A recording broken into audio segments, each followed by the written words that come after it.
హల్లెలూయా. దేవుని మాట ఎంత శ్రేష్టమైందంటే పిల్లరా, దేవుని మాట వినటం వలన సర్వ శరీరానికి ఆరోగ్యం వస్తుంది. దేవుని మాట సర్వ శరీరానికి ఆరోగ్యాన్ని వస్తుంది. చాలామంది ఏమంటారంటే అది కొంతమంది నమ్మలేరు.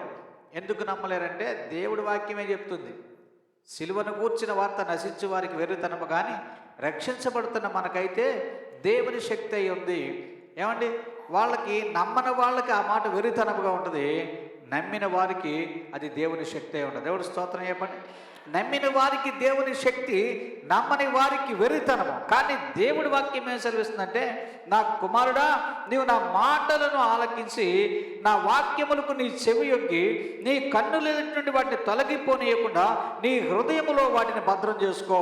అవి దొరికిన వారికి జీవమును, వారి సర్వ శరీరమునకు ఆరోగ్యమును కలుగజేస్తుంది. దొరికిన వారికి జీవము. దేవుని మాట దొరికితే అది జీవము. ఎందుకంటే దేవుని మాట చనిపోయిన వారిని కూడా బ్రతికించగల శక్తి దేవుని మాటలో ఉంది. దేవునికి స్తోత్రం కలుగును. చనిపోయిన వారిని బ్రతికించగల శక్తి దేవుని మాటకుంది. ఏమండి, మృతమైన దాన్ని తిరిగి జీవింపజేయగల శక్తి దేవుని మాటకుంది. అందుకే దేవుని మాట జీవము కలిగింది.